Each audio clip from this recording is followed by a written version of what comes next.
Célia, quem é? É parente da Julinha de Favre, tô vendo ali. Boa noite, Mário Pacheco. Eu tenho que entrar no Instagram, peraí. Olá, Um pouquinho. olá.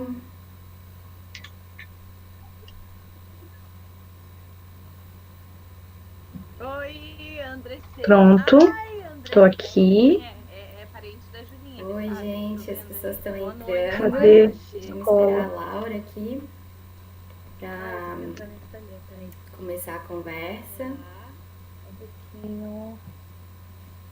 Pronto. Oi, pessoal. Boa noite. Então, vamos lá. De terra. Pronto, tô aqui. Cadê? Vamos ver aqui. Olá! Oi, Oiê! Laura! Boa Ai, que legal. noite! Pronto. Boa noite. Tudo bem? Tudo ótimo. E É, contigo, tudo certo? tudo certo. É, então, vamos começar a nossa live de hoje, do Bloco B Escola. É, essa live faz parte de um ciclo de algumas lives sobre a história por trás do projeto. E hoje a gente vai falar sobre o projeto de Veranópolis, paisagismo nas cidades e outros formatos de paisagismo, junto aqui com a nossa colega Laura. A escola do Bloco B está se formando, ela começou um pouco antes dessa situação atual da pandemia. Agora a gente está se reajustando, espero que vocês acompanhem, que a ideia é oferecer um conteúdo bem legal para vocês. Então, Lau, se quiser se apresentar, Laura é nossa parceira de anos, de vários projetos, e trabalha no Giz de Terra Paisagismo. Oi, gente. Então, a Julinha já me apresentou. Meu nome é Laura, eu sou arquiteta paisagista. E primeiro eu quero muito agradecer a oportunidade que as meninas estão me dando da gente trocar essa ideia, né? E compartilhar com as pessoas as nossas experiências. Então, obrigada, meninas, todas. Parabenizar a iniciativa da escola e acho que é um grande passo para todo mundo que trabalha na área, assim, para todo mundo que está envolvido com a área. Então, eu tenho, meu nome de novo é Laura, eu tenho 29 anos e estou à frente do escritório Giz de Terra, que é um escritório barra ateliê de paisagismo, onde eu exploro as plantas e as composições vegetais em várias escalas. O escritório começou há 4 anos atrás e, como eu não tinha muitos clientes, era recém-chegada na cidade, eu comecei a fazer pequenos terrários e eu acabei que aprendi muito com isso, com tudo que pode acontecer dentro de um vidro, os fundamentos botânicos, isso me ensinou muito. E ao longo dos anos, o escritório foi se expandindo para as outras escalas. Eu sempre falo que eu faço paisagismo em todas as escalas por causa disso, desde pequenos jardins engarrafados até espaços urbanos que eu tive a grande oportunidade e honra de projetar com as meninas do Bloco B, os dois que a gente fez, os maiores projetos do meu portfólio. E a gente vive aprendendo junto, né? Eu com elas e elas comigo. Eu decidi ir para a área de paisagismo depois de ter me formado em arquitetura, porque quando eu me mudei para Floripa, eu sentia muita falta da vivência do espaço externo da casa da minha mãe, onde eu tinha um jardim e eu tinha que regar esse jardim todo dia no verão. E essa era uma experiência que acabou que eu gostava muito, eu nem percebia. E quando eu perdi esse jardim, eu entendi que era um bom nicho para eu entrar profissionalmente, porque além de eu acreditar no potencial dessa vivência do espaço externo, da conexão com as plantas, eu acho que a arquitetura carece muito disso hoje em dia, sabe? Tem pouco paisagista, tem poucas pessoas com esse conhecimento técnico, então eu resolvi me aprofundar nessa área. A natureza, ela é muito dinâmica e os ambientes concreto, a arquitetura, a construção civil em geral, ela é muito estática. O que traz vida para os ambientes são a luz, é a ventilação, né, são as plantas, as pessoas, os animais, é isso que traz vida para um ambiente. É por isso que quando até na arquitetura a gente se preocupa muito com iluminação e ventilação, porque não deixa de ser um ciclo que a gente traz para dentro de casa, sabe? Então, o paisagismo, a conexão com a natureza, ela é essencial para o ser humano. Tem vários estudos que falam como é importante a gente estar e como é prazeroso, sabe? Como a gente é satisfatório a gente se conectar com a natureza, sentir um ar puro, um ventinho na cara, tomar um banho de mar. Eu estava até revendo umas pesquisas que eu tinha feito que a natureza ela emite íons negativos no ar. São pequenas partículas elétricas que têm diversos e inúmeros benefícios na saúde. Inclusive, assim, aumenta a longevidade de célula, aumenta a longevidade dos animais, do ser humano, diminui a quantidade de micróbios e bactérias no ar. Até tem vários efeitos positivos no sistema imunológico e respiratório, e a gente está falando, né, hoje em dia com corona, tá super tudo a ver. Então eu trouxe uma tabelinha aqui que eu acho legal de compartilhar, que sobre esses íons negativos, eles são calculados por centímetro cúbico, e no pé de uma cachoeira, que tem a maior concentração, é 50 mil íons negativos por centímetro quadrado. Na beira do mar, 4 mil, na floresta, 3 mil, no campo, 1.200, numa cidade pequena, 300, numa cidade grande, poluída, 100, num apartamento ou num escritório, 20, dentro de um carro, 15. Então, a gente percebe que os materiais sintéticos, eles tem essa carga muito baixa de íons negativos e tudo que é natural, e principalmente a água corrente, tem uma carga muito grande.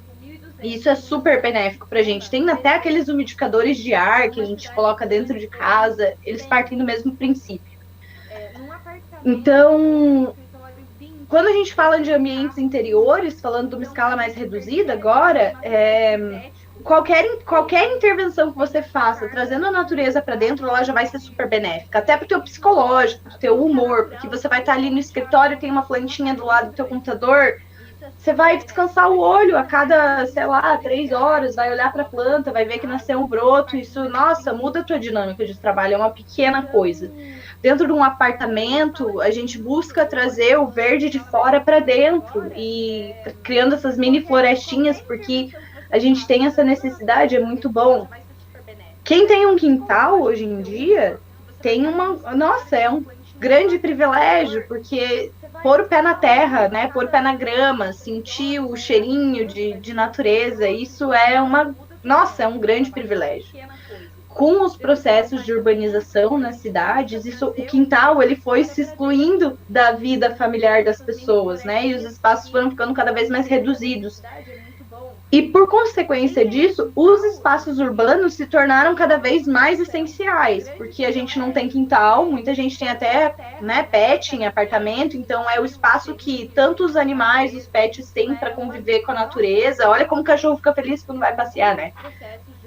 Então, até pra gente, é a extensão da nossa casa, é a extensão do nosso apartamento, o espaço público. E quando ele não é receptivo para o usuário, né? Porque assim, quando a gente fala de paisagismo, a gente tem muitos benefícios. Mas também tem a questão de que a gente precisa ter manutenção e precisa ter conhecimento técnico. Porque uma árvore plantada no lugar errado, ela vai ser um problema no futuro. E uma praça, por exemplo, que está cheia de mato, que está mal iluminada, ela vai gerar medo nas pessoas. Até um quintal de casa que não está sendo bem cuidado, ele vai... ou é medo de bicho, no caso da casa, né, insetos, ou é medo de violência quando a gente está falando do espaço público. A gente não se sente segura num lugar mal cuidado. E a natureza, ela se transforma. A gente precisa ter essa manutenção com os nossos espaços. Mas os benefícios são muito maiores que isso, sabe? Sem contar a sustentabilidade, acústica, que as plantas ajudam muito na acústica, ajudam na filtragem do ar, poluição, enchentes, nossa, tem muitos benefícios.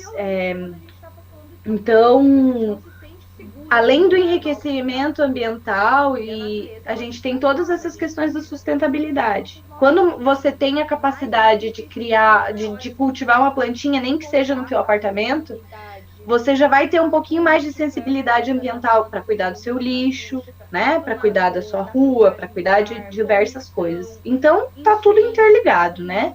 O ser humano, as plantas, o ambiente, o espaço urbano, tá tudo ali, tem que funcionar que nem a natureza, num ciclo. Acho que é Gente, isso, assim. só por uma questão técnica aqui, se alguém não estiver conseguindo visualizar no Instagram, ou se por um acaso a conversa cair aqui, vocês podem acessar no YouTube, no link que está na bio do Bloco B Escola. A Laura também colocou no link da bio dela. Essa live está acontecendo no YouTube também. Então, vocês podem acessar por lá, ou depois também vai ficar gravado se quiserem acessar em algum outro momento. É muito legal essa tua trajetória, Lau, também afetiva, né, com as plantas. É muito bonito de ver isso no teu trabalho. Hoje a gente vai falar sobre o projeto paisagístico da rua Júlio de Castilhos, de Veranópolis. Então eu vou dar uma introduçãozinha aqui, depois a gente vai partir para as perguntas. E também vocês, se tiverem perguntas, podem colocar aqui nos comentários que a gente vai dar uma olhada também e, dentro do possível, responder todas elas. Bom, o projeto de Veranópolis, da rua Júlio de Castilhos, foi um projeto de revitalização. Ele aconteceu através do sistema de concurso de projeto, que é um tipo de licitação, né? Só que é um tipo de concorrência que acontece não através do preço, mas sim através da qualidade. Então, é selecionado uma equipe de técnicos que vai julgar qual que é o melhor projeto para as demandas que foram levantadas pela cidade, né? Então, essa concorrência a gente entrou. O interessante também dessa concorrência é que valoriza os profissionais, né, que não precisam reduzir o valor do seu projeto, às vezes, para conseguir ganhar o projeto, e todos os concorrentes recebem a mesma premiação, desde que, né, passem ganhem a concorrência. O que se entrega nessa concorrência é um estudo preliminar ou um anteprojeto, depende do edital, que seria um início de um projeto, né? Então, uma ilustração inicial do projeto a partir das demandas que forem levantadas pela prefeitura, pela população e tudo mais. Então, nesse caso, a gente ficou em primeiro lugar nessa concorrência. Foi um edital organizado pela própria prefeitura. Tem outros órgãos que também organizam editais, né? Se tiverem arquitetos que têm interesse em participar, é interessante ficar de olho nessa oportunidade, que é também uma possibilidade de se trabalhar com escalas maiores. Então, pra gente foi muito emocionante, né, ganhar esse concurso e trabalhar com uma rua, né, que também, né, não é só um espaço público, também não nesse caso se tornaria uma espécie de praça urbana, mas também faz parte do sistema viário. Então, Veranópolis é uma cidade de 25 mil habitantes, para quem não conhece. Ela se encontra no Rio Grande do Sul e tem 122 anos. É uma cidade super bonitinha, super arborizada, super organizada. A rua Júlio de Castilhos, o objeto do projeto em si, foi um trecho da rua, que é o trecho final antes de chegar na Igreja Matriz, que é uma praça central na cidade, assim, localizada na área comercial da cidade. Que é super bonito também. Essa rua, ela tem uma topografia leve, então lá do início da rua, onde passa a rodovia, você já vê assim quase que o final dela, e você vai avistando aquela vista até chegar nessa última quadra, que foi o lugar que a gente desenhou, né? Atualmente esse projeto já foi entregue, o projeto executivo, e está em licitação na prefeitura, logo vai ser executado. Bom, então trabalhar com Veranópolis foi super interessante, porque é uma cidade que valoriza muito a sua história, assim, você vê que isso está presente na cidade, inclusive tem algumas edificações históricas na região do projeto também, e que também que valoriza a sua cultura também é a capital da longevidade, né, que pra gente foi uma questão super legal de trazer no projeto, porque tem muitos idosos e eles vivem muito, então a qualidade de vida é grande na cidade, a expectativa de vida, né, também muito grande. E ao mesmo tempo que é uma cidade que valoriza o passado, ela também pensa no futuro, né, porque nas questões que foram trazidas para o projeto são questões que deveriam ser exemplo para a cidade. Então, nesse pequeno módulo, nessa pequena quadra, eles queriam desenhar um exemplo de mobilidade, de espaço público para a cidade que pudesse ser replicado em outros lugares. Então, uma cidade que também se conecta que pensa, né, nessa qualidade de vida no futuro também. O projeto, desse trecho, dessa quadra, basicamente foi muito pensado na questão da acessibilidade. Então a gente nivelou a rua junto com ao nível da calçada, fez com que todos os transeuntes automóveis, pedestres, bicicletas, todos andassem no mesmo nível, diminuindo a hierarquia que existe, né, hoje dos automóveis no centro das ruas, né, e muitas vezes mais valorizados do que na área de pedestres, né, no eixo das ruas. Então a gente dividiu em alguns setores, que seria o setor viário centralizado, uma área para ciclovia, para também mostrar a importância desse modal, né, na cidade, e como uma possibilidade também de um modal a ser utilizado muito no futuro, também no presente, né. Um eixo de espaço de estar, porque a gente acha que a rua, ela não é só um espaço de passagem, mas também um espaço de permanência, de encontro e tudo mais. E uma faixa de passagem de pedestres que está mais conectada com os comércios que ficam nas bordas da rua. A questão do paisagismo, eu vou passar para a Laura. Então, Laura, o que te inspirou, né? O que te motivou a desenhar o paisagismo desse projeto?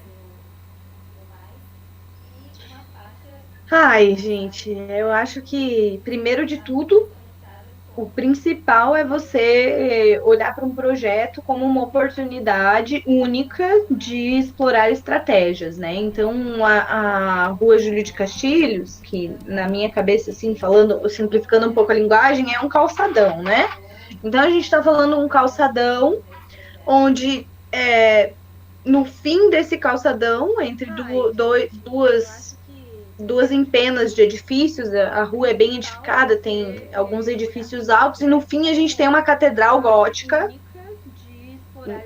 Super raro isso no Brasil, no interior do Rio Grande do Sul tem bastante, foi um movimento daquela época, mas tem uma catedral super linda, imponente, num largo, com uma vista maravilhosa. E ao mesmo tempo que é uma cidade do interior, onde você não pode simplesmente dizer, não, vocês não vão passar aqui com carro, porque até tinham acessos de residência ali, Então a gente tinha que cuidar muito com essa questão do fluxo, tanto de pedestres quanto dos carros, das pessoas que moravam ali, dos comerciantes, das necessidades dos comerciantes. E aí a gente vai começando a setorizar um negócio, que nem você falou, a gente tinha as 3 faixas, uma de pedestre, uma de estar, outra de veículos. E daí a gente começou a setorizar isso para entender o que a gente ia ter de área de canteiro, né? O que a gente ia ter de área vegetada. E a partir do momento que a gente teve essa base, que eu sentei e olhei e falei, meu Deus, e agora? O que eu vou fazer aqui? E daí começa, e põe planta aqui, põe planta lá, e pensa não sei o quê, e tudo que eu colocava ficava na frente da igreja. E eu não queria tapar a igreja, eu queria que a gente conseguisse ter uma conexão maior para os usuários, à vista, quem vê da igreja para a rua, quem vê da rua para a igreja. E daí eu fui e você vai testando os volumes vegetais e você vai entendendo que cada caso é um caso. E naquela rua, por ser relativamente estreita, assim, né? Porque a gente estreitou muito ela. Para diminuir o fluxo de veículos. Então, eu tinha que trabalhar com um volume vegetal que não tapasse a vista da igreja. Ela era a estrela da festa. E aí você vai, com os volumes, direcionando o olhar e emoldurando a igreja. Eu comecei com... Então, a gente está no meio da via. Vamos supor que a gente está no meio da rua. Eu comecei das fachadas das lojas até a catedral a propor volumes que vêm do arbusto, da forração do arbusto para a arvoreta e daí para a árvore de médio porte. E onde os canteiros, eles ajudam a proteger um pouco tanto os pedestres quanto os ciclistas, que a gente tem uma ciclovia que passa de um lado da rua. Então, ela consegue dividir bem a área dos carros com a área dos ciclistas. Isso é uma função muito importante, porque como a rua está toda no mesmo nível, é o canteiro que ajuda a condicionar os fluxos. Então, além da impermeabilização que eles fazem, da impermeabilização não, desculpa, da drenagem do solo, né? Os canteiros todos, eles vão de fora a fora na cidade e eles ajudam com a drenagem da água. Então, quando chove, a água escorre para o canteiro que vai pro lençol freático. Condiciona o fluxo de ciclistas, protegendo e delimitando o espaço de carro e também emoldurando a igreja de uma forma que não impeça a visão, mas que ela vá se abrindo para o pedestre.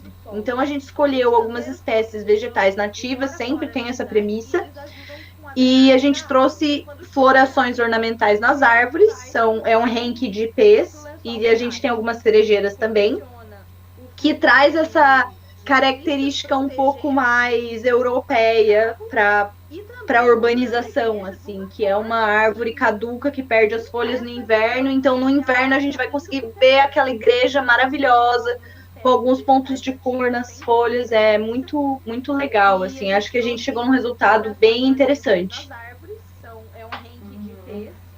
Legal. Também agora, trazendo um pouco para esse momento, né? Quando a gente projeta um espaço público urbano, a gente tem que pensar que ele vai durar mais, muitas vezes, do que a nossa própria existência, né? Então a gente vai morrer e, dependendo do nível de transformação da cidade, o espaço vai continuar lá do mesmo jeito que ele foi projetado. Às vezes com pequenas transformações, né? Então, a responsabilidade de desenhar um espaço urbano é grande, né? E por isso também é importante que a gente pense, né, em uma certa dinamicidade desse espaço, né? Para que ele também se adapte a outras formas de viver, mesmo momentos de viver, né? Para que ele possa se adaptar a uma cidade que utiliza muito as bicicletas, por exemplo, ou uma cidade que está mais voltada para o comércio. Então, é muito importante pensar em diversas dinâmicas e também diversas pessoas, porque todo tipo de pessoa pode circular pelo espaço público. Então, eu queria te perguntar, no paisagismo, essa questão do tempo, né, da transformação do tempo, e também da durabilidade de um projeto paisagístico, quais são as principais dificuldades e ou também perspectivas, quais são as potencialidades em relação a isso? Bom, para começo de conversa, paisagismo e tempo são namorados. Eles trabalham super juntos, porque as plantas têm uma sazonalidade, né? A gente tem a época de floração, tem a época de dormência, que a gente fala, ou semi-dormência. E então o tempo ele é um super aliado do paisagismo. Primeiro porque as plantas se transformam, elas crescem. Então uma árvore, uma coisa que você plantou esse ano, daqui a 10 anos, vai ser outra coisa. Ela vai estar muito maior, dependendo do ambiente que ela vai estar, ela não vai resistir, ou vai. Então, a gente trabalhar com o tempo na cidade é essencial, né? No paisagismo em si, em todas as escalas. Quando a gente fala da cidade, é mais importante ainda a gente se atentar a essas questões. Primeiro, porque é uma responsabilidade enorme. Você mesmo trouxe essa questão. Eu já disse antes, plantar uma árvore errada no lugar errado pode ser muito prejudicial, porque ninguém quer cortar uma árvore adulta. Uma sombra é uma coisa maravilhosa, né? Uma rua arborizada a paisagem urbana muda. Então, ela tem que ser muito pensada junto com o planejamento urbano, junto com as diretrizes da cidade. Ela tem peculiaridades que estão extremamente ligadas com a ecologia do lugar, né? A gente tem todo um ecossistema ali, tem as árvores nativas, tem as plantas nativas, tem os animais nativos, isso tudo está interligado. A gente tem que optar sempre por plantas nativas, porque elas vão se desenvolver mais rápido, elas já estão adaptadas ao ambiente, mas a gente tem que cuidar com a raiz, que não pode quebrar a calçada, a gente tem que cuidar com o porte, que não pode invadir muito as árvores, as janelas dos prédios. E, ao mesmo tempo, ela organiza, traz conforto, traz permeabilidade para a cidade. Isso tem que ser muito pensado. Realmente é uma grande responsabilidade. A gente viaja para fora, vê Paris, vê Europa, né? Eu posso falar de alguns lugares que eu fui presencialmente, Washington. A gente tem Buenos Aires. A arborização urbana, ela é muito bem pensada. A gente tem aquelas ruas com os paus-ferro e elas têm toda a rua tem a mesma árvore. Isso traz uma limpeza para a perspectiva do usuário, porque os prédios já são todos diferentes, né? Então a gente tem uma rua que no inverno, que as folhas no inverno perdem as folhas e o sol entra mais, que é quando a gente precisa que as nossas casas tenham uma iluminação maior. Tem diversas estratégias. A gente não pode simplesmente sair plantando coisas achando que está fazendo certo. Tem que pensar muito bem. E, de novo, a questão da manutenção. É importante que as prefeituras tenham esse acompanhamento das espécies, façam a poda adequada, façam, às vezes, um projeto de substituição das espécies que não são adequadas para o ambiente urbano. E sem falar dos equipamentos, né, que são parques e praças, que também tem que ser pensados direto para o usuário. Cada projeto ele vai trazer uma peculiaridade e uma necessidade diferente. A gente tem que olhar para ele e fazer as escolhas mais assertivas que a gente puder. Façam a poda adequada, façam às vezes um projeto e existe também uma dificuldade, né, às vezes, de comprar mudas grandes, né? Então, realmente é algo no espaço público que vai se transformando com o tempo, né?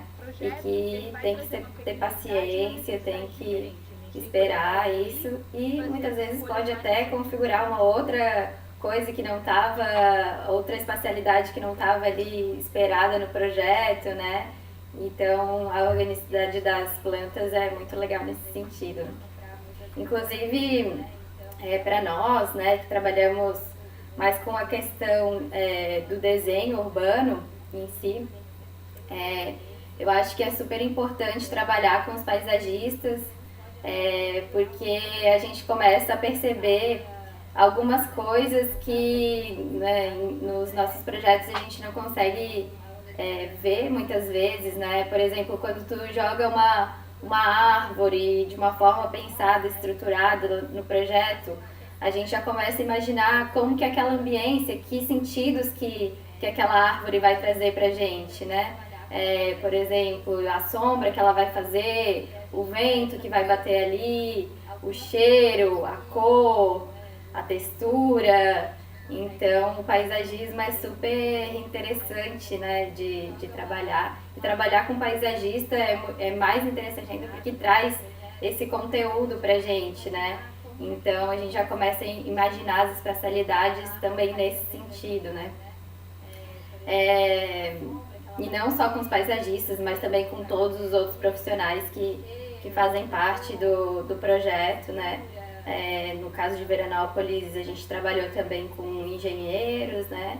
Engenheiro hidrossanitário, elétrico, civil, inclusive nossos parceiros da ISM, né? A Priscila Kern e o Gabriel, maravilhosos. Beijo, Pri! Beijo! Que levaram o projeto executivo com a gente, né, de uma forma maravilhosa. E agora a gente pode pensar também em outras escalas, né, do paisagismo, não só nessa escala macro, né, dos espaços públicos, mas pensando nesses sentidos que as plantas estimulam na gente, não só na hora de projetar, mas no espaço em si construído, né? Numa escala individual, tem uma coisa muito legal ultimamente que acontece com o paisagismo em geral, né? Que está acontecendo, não, que sempre aconteceu, que é a troca de mudas, por exemplo, né? Existe uma coisa de compartilhamento, por exemplo, uma horta, ou algo do tipo, né? Ou mesmo no espaço público, às vezes você pega ali uma mudinha, leva para casa, planta, então... Não, né? Façam isso, tem... não façam isso, não façam isso, não pode. Então existe uma troca, né, de plantas que circula nos diversos espaços. Então, de que forma, assim, que tu vê isso dentro do paisagismo, Lau? Queria saber se tu acha interessante ou não. Não só indo também para a parte técnica, mas também falando também das questões afetivas, né, que essas plantas podem trazer numa troca ou num presentear alguém, né? E quais os cuidados, exatamente isso que tu falou, né?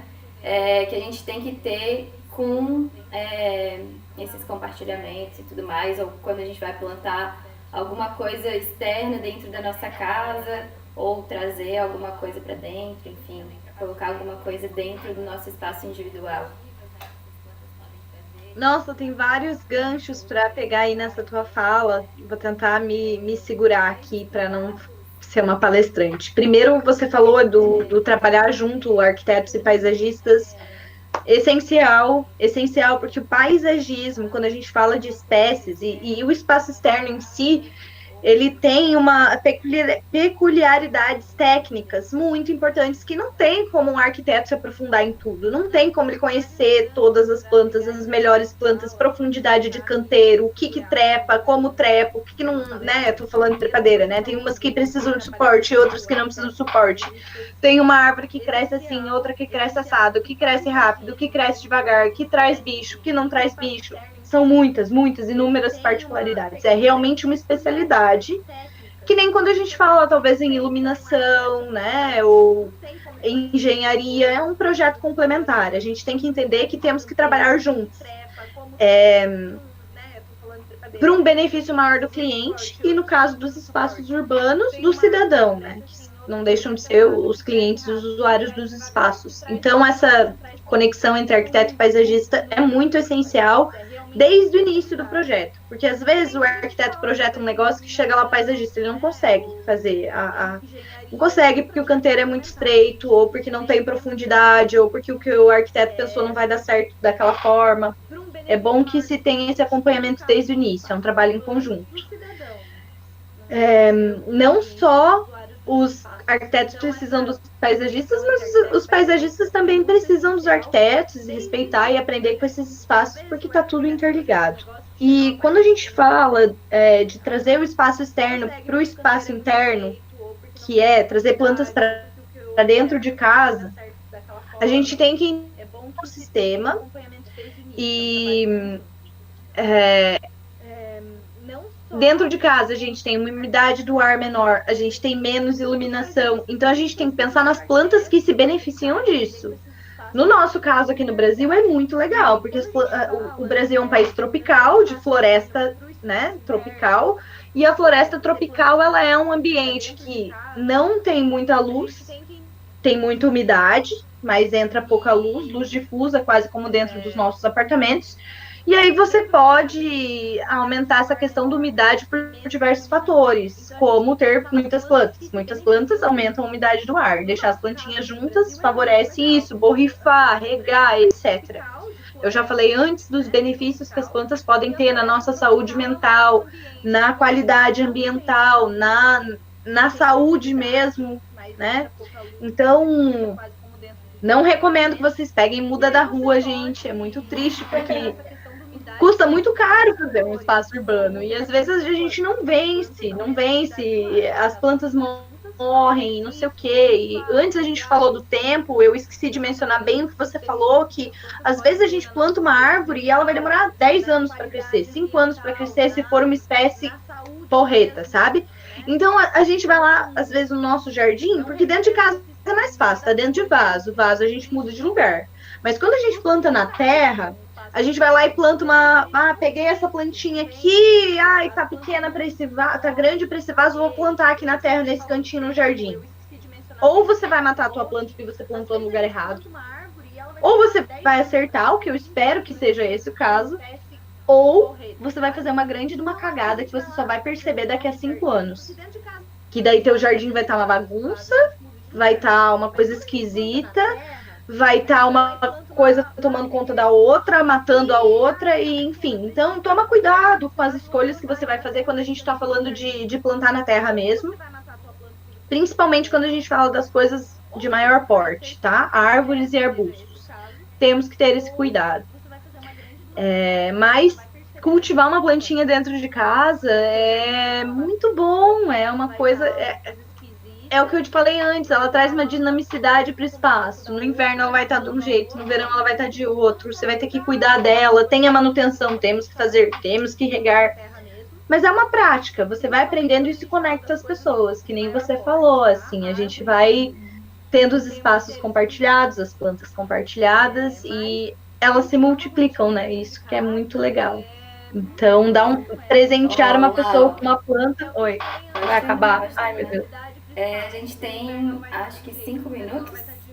A gente tem uma pergunta aqui e eu tenho uma pergunta final para te fazer. Eu vou começar por essa pergunta aqui, que acho que é mais simples de você responder, que é: quais árvores vocês sugerem para construir uma casa na árvore? Amo casa na árvore, amo. Olha, eu tive o benefício na minha vida. Não tá me ouvindo? Ai, meu Deus, é o meu fone. Peraí. Agora vocês estão me ouvindo? Sim, Tá.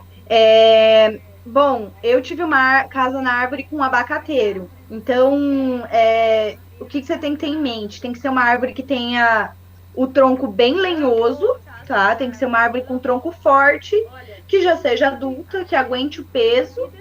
Então, sei lá, abacateiro, ficus, algumas amendoeiras, tem que cuidar. Você tem que observar que o galho da árvore ele tem que ser bem lenhoso e bem resistente. Então, quanto mais difícil de podar aquela árvore, melhor é para uma casinha na árvore.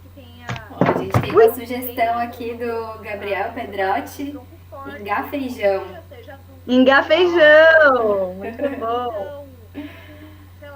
Então, e a última pergunta, para a gente finalizar a live de hoje, é de que forma que tu acha que as casas, depois dessa situação da pandemia, né, do Covid-19,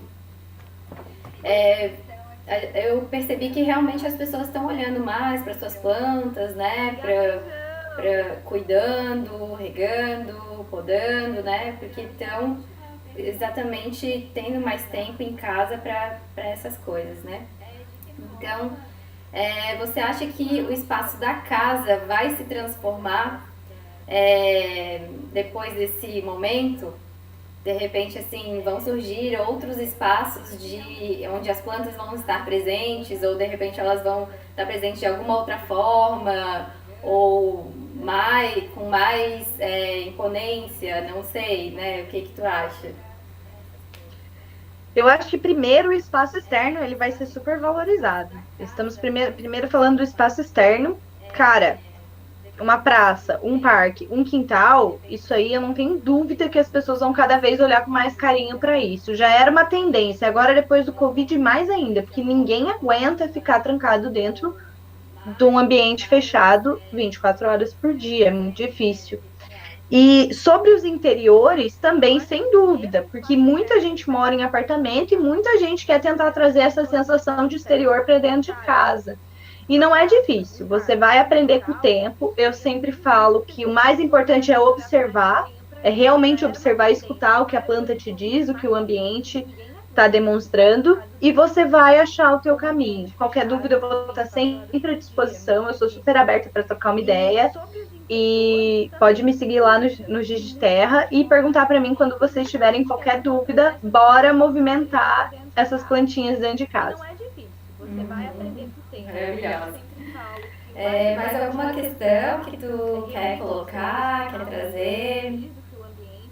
Não sei se alguém. Eu só quero agradecer, né, muito vocês pelas oportunidades da gente poder trabalhar junto, por todas as vezes que vocês confiaram no meu trabalho, nas minhas questões que eu sempre trago, sempre adoro uma polêmica. Então, é sempre um desafio, mas muito, muito prazeroso trabalhar com vocês.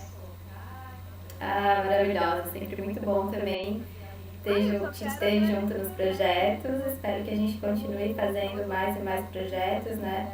E que esse momento realmente nos mostre o quão importante esses espaços abertos são, né, para nós, e a qualidade deles, né? Quão importante é ter espaços de qualidade na cidade, né? Quão importante é ter a natureza ao nosso redor. Então, também respeitar, né, os espaços de preservação que existem ao redor da gente, né, que podem também interagir com esses espaços públicos, corredores verdes, etc. Favorecer, né? Isso. E valorizar, né, essas plantas desde o micro dentro das nossas casas, usar esse momento, né, para observar uma folhinha crescendo, desenrolando e para a gente poder valorizar toda a mata, principalmente aqui em Florianópolis, que a gente tem que ainda é bem presente, né, na cidade. Sim. Então é isso, gente. A nossa live vai ficar gravada no YouTube. Depois vocês podem acessar. E vão ter outras lives na semana que vem. Lau, quer falar mais alguma coisa? Quero, antes de tu encerrar oficialmente aí, só quero dizer que eu vou estar online agora no meu Instagram, não vou fazer live nada, mas se vocês quiserem trocar uma ideia, a gente pode conversar, eu vou dar esse tempo online para realmente me conectar com as pessoas. Se alguém quiser trocar uma ideia, só dá um alôzinho lá no direct e a gente pode estender essa conversa, quem tiver tempo aí, quem quiser trocar uma ideia. E é isso, meninas. Obrigada. Pode encerrar. Dúvidas e tudo mais. Isso. Alguma coisa que não foi falada aqui, né? No meu Instagram, não vai fazer live nada, mas então tá, beijo, gente. Obrigada por acompanhar o Bloco B Escola. E acompanhem que vão ter outras coisas. Se quiserem sugerir também alguma temática, alguma coisa, podem sugerir, a gente tá aberto, tá bom? Beijos, boa noite. Boa sorte, meninas. Beijos. Boa noite.